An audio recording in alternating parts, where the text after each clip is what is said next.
হুজুরের সন্ধান পাওয়া গেছে ফিরোজপুর, তার বোনের বাসাতে আছে। তো আমার বাচ্চার নিরাপত্তা কি? কালকে কে বা কারা আগুন লাগাই দিছে?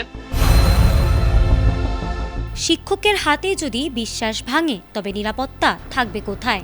যে প্রতিষ্ঠানে শিশুদের নৈতিকতা, শালীনতা আর সৎ পথে চলার পাঠ দেওয়া হয়, সেই মাদ্রাসা থেকেই যদি একজন শিক্ষক ছাত্রীকে নিয়ে পালিয়ে যান, তাহলে বিস্ময় আর ক্ষোভ একসঙ্গে ছড়িয়ে পড়াই স্বাভাবিক।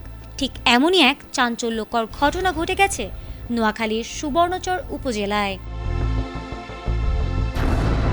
ঘটনাটি ঘটেছে চরজব্বর ইউনিয়নের উত্তর চরহাসান গ্রামের সৈয়দ মুন্সি দারুল উলুম নুরানি মাদ্রাসায়। অভিযোগ রয়েছে ৩৫ বছর বয়সী সুপার মাহমুদুল হাসান তারই প্রতিষ্ঠানের সাবেক এক ১২ বছর বয়সী ছাত্রীকে নিয়ে পালিয়েছেন।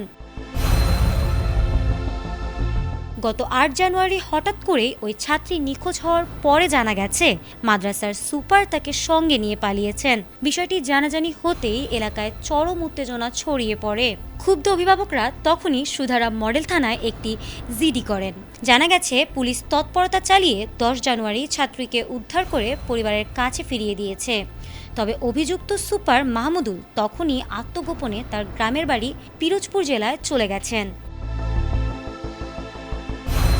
এই ঘটনার পর স্থানীয়দের ক্ষোভ গিয়ে পড়েছে মাদ্রাসার ওপর।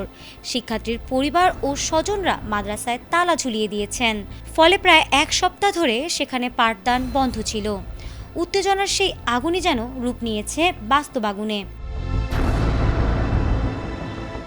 মঙ্গলবার গভীর রাতে অজ্ঞাত ব্যক্তিরা মাদ্রাসায় আগুন ধরিয়ে দিয়েছে।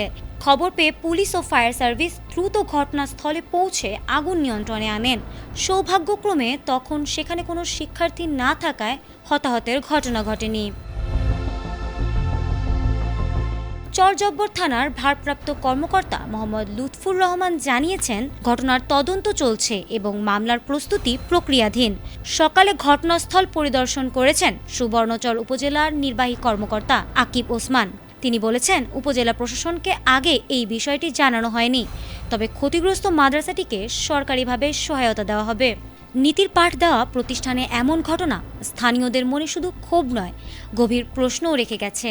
কালকে কে বা কারা আগুন লাগাই দিছে? মাদ্রাসার যে প্রতিষ্ঠাতা উনি আবার ওই যে একটা অভিযোগ দিছে, অজ্ঞাত আসামি দিয়া একটা অভিযোগ দিছে, সেটা মামলা হবে। ফারহানা হক, এটিএন বাংলা।